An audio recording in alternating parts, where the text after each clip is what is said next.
Hello, everyone. I have a great friend who has more to share with all of you.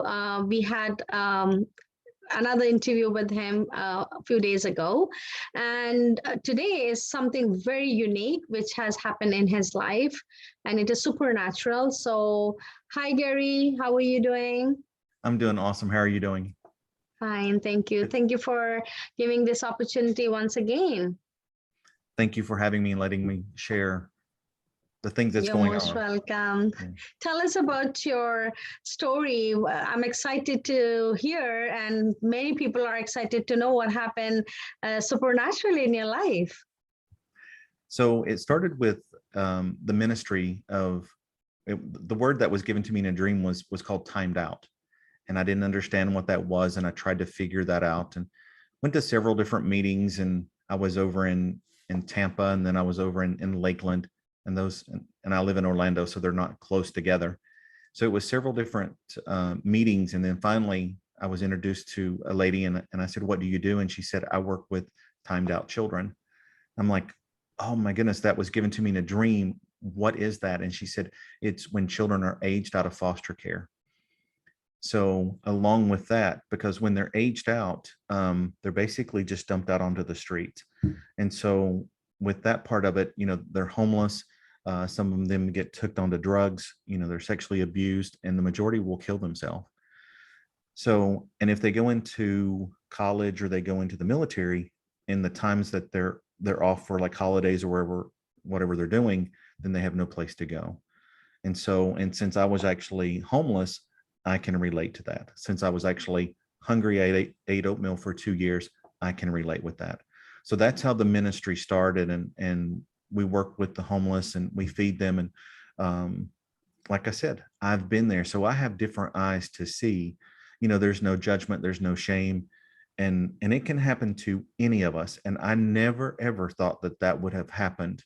But mine started with identity theft and how they got into my checking, my savings, and things like that. So that was a 10-year battle of going through that. So, I really can relate and I understand. So that's where the ministry part came in. It wasn't like I was out seeking and searching. It just unfolded the way that it needed to unfold.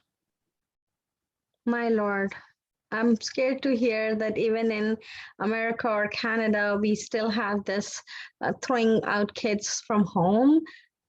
In Pakistan, it's different because Christians are persecuted. That's why they don't have families or home because their parent or grandparent, somebody died and they had to end up in foster care, or even it's not like the foster care we have it here. Children are not given proper treatment or education or food or proper shelter even. So it's a very, very different kind of a foster care in back home. I'm talking about Pakistan especially. I'm shocked to hear that how kids are taken to all these places and how they have been treated. Even we are in 21st century. So how do you Yeah. handle these things? How what God tells you, or who's with you doing all this support for all these victims? So we work together instead of trying to recreate the will. We've come together as a unit. And if they do trainings, like some of the colleges, we work with them. If someone does housing, we work with them. And the same thing, we've come together because in unity, we can do so much more. And that was like this past Saturday, working with Hope Apopka, they not only cook the food, so they have a hot meal, they have, a food pantry, and sometimes there's where they can get their hair cut. And so the different things, and there was a prayer table this time, which was so awesome. And then there was a cell phone provider that was there too. So it's growing, and the different people are coming together, because sometimes you have organizations, they don't want to work with each other because they want the funding, or they want you to donate. They don't want anything else. And so this past Saturday was just really so awesome, and everybody just praying and just watching, everybody. And it actually almost turned into like a party because they had a boom box, they had G praise playing, and it was like a cookout, along with the clothes, where they were doing, people were, Yeah. they were taking the clothes that they wanted, and the food, and they had a meal. So just loving on people, and just watching, the community come together. And when we do that, there's so much that can really, really change and impact when we all work together. That's right. Because it's so important that we understand where our future generation is going, because these are our own kids. Does not matter that I have raised my own child and I cannot care. No, it's our generation, it's our own children, and they're all our loved ones. So you're lucky you have such a big community and you're taking care of these innocent souls. They don't know what's going on with them, even in this ugly, filthy world. So I'm happy to hear that. And I pray one day maybe team can go and help those children in Pakistan too, where they are working age of 4, making bricks. There are Wow. children making carpets, cleaning gutters, or maybe they're working in somebody's home. They don't have anyone to look after. So they only get that much money where they can buy some food, or maybe they're given like leftovers. So that's how they're surviving. So I pray one day some team can go and help them too. Yeah, and it's the team, it just didn't come together. It took quite a while in order to, on social media, there's an app called Nextdoor, along with all the different social media platforms. It was just hunting, and even with Meetup, trying to post in different things, because sometimes people will say that they'll come and help, and maybe only one person shows up. But the momentum on this group is really, really moving forward. And it's been even with COVID going on, there's still things that happen. And, we had a, where they could take showers, and actually someone stole that. But there's even different locations of where they have to move around from, because, it could be insurance, or, sometimes people don't like, homeless in their neighborhoods or whatever. They want, they want them to be moved out. But like I said, I've been in that boat, and I know how it feels. So until you you've feel walked the in, pain actually. I do. And until you've walked in those shoes, you really, you don't know. And so when people would look at me, because I just tried to keep my spirits up.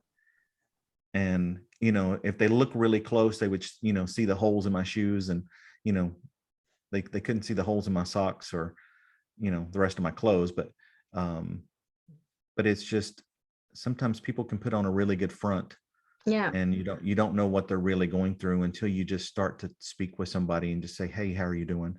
Right. And the response a lot of times is, I'm fine. And when you sit down and you're like, how are you really doing? Sometimes you find out that, like one young man, his mother and grandmother had passed away, and his aunt and uncle had been murdered. And he said, I don't want to live anymore. So we never know what someone's really going through, and they could just be going through the motions. And it's just taking a minute just to look somebody in the eye, and just, really, just have a caring moment, if that makes sense. Right. That's wonderful what you're doing. Every seed which you're sowing, I am 100% sure God is going to reward you and your team, and your whatever efforts you have put in. It's not going to go vain. God never keeps anybody's efforts, money, time. He doesn't need our time and money. He has so much, but He wants to say how faithful you are, how strong you are, how caring and loving you are. Are you looking like a Christ, or you're just pretending like a Christ? So it's very important that you are in real showing the love which Jesus had. The God has love for all of us. So I'm really happy what you're doing, and I'm really, really thankful for all of you, what you're doing. Do you want to say something to the audience? Any message? Well, I kind of want to give a brief moment about the TV show. Sure. And so it goes back to being obedient. And I was working, and it was on a Friday, and I normally travel Tuesday through Thursday with the corporate job I used to work at. and God said, go to the pregnancy center. And I'm like, to the pregnancy center. And so he had sent me into there. So, and that was 3 years ago. And then last year he was sending me into a studio. Then he sent me into a different location, and he said, I want you to go in and ask how you can serve. And so I would go in and say, how can I serve you? And they're like, who are you? And so then I would just share my testimony. So as that went along, and then from Content 2020, which we had met at last year, and then the International Christian Film Festival, I'd met a TV station, and God had wanted me to go meet with them, and they're 2 hours away. And so I arranged the meeting and drove there, and we're having the meeting, and they said, how can we help you? And I said, how can I serve you? And he said, you drove 2 hours to ask that question. You couldn't email or text and I said, that's what God asked me to do. So he was kind of taken back by that, because he thought I was going to ask something from him, and I wouldn't even know what to ask if I could. So it took a little bit, and I said, well, I have all day. So he finally told me what he needed. And so everything, all these places I'd been sent into, everything was just connecting the dots of the things that they needed. And where I'm so social media connected, God just provided everything they needed, but they had to ask, because his word says, you have not because you don't ask. Sometimes we don't know what to ask. So then he was sending me back into the pregnancy center, and I'm like, okay. And the director had passed away, and I'm like, this is a little bit difficult, and I don't know who the new person is. And so I was getting ready to walk out the door, and the night before, God had me set up on all platforms, watch your story. And so I had done that, and the phone rings, and it was the TV station. And he said, what are you doing? And I was pouring some water, and I said, I'm going to the pregnancy center. He goes, excuse me? I said, I'm going to the pregnancy center. He goes, excuse me? Which he couldn't see what I was doing, but I rubbed my belly and I said, I'm going to have this baby. And I laughed, and he goes, what? And I didn't know why it was going, but it just came out of my mouth. And I said, I'm going to interview them of why they decided to keep their baby instead of having an abortion. He said, I want to film that. And I said, tomorrow I'm going into Teen Challenge, where the people have been in prison and they've been on drugs, and some of them have murdered people. And I'm going to interview them. And he said, I want to film that. And he said, but I'm in Georgia this week.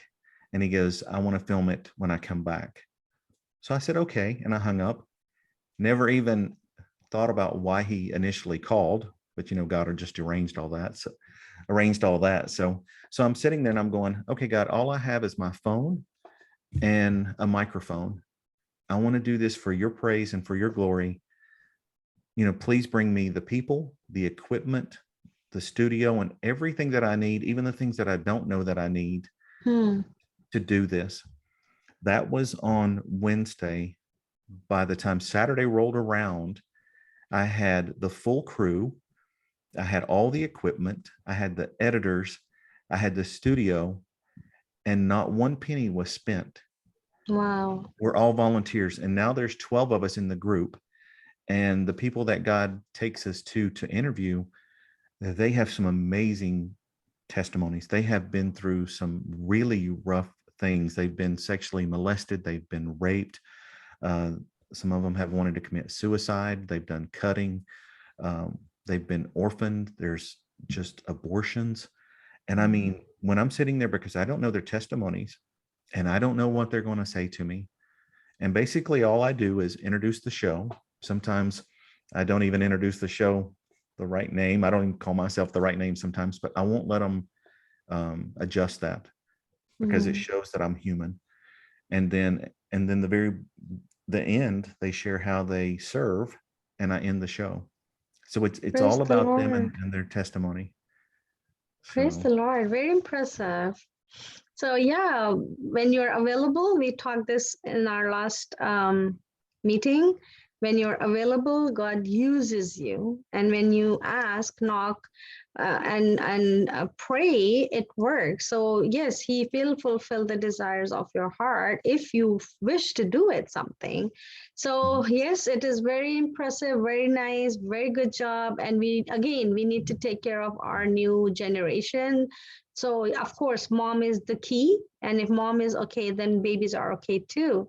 And yes, they are all our generation, our growth, and that's how generations grow. That's how the legacy is.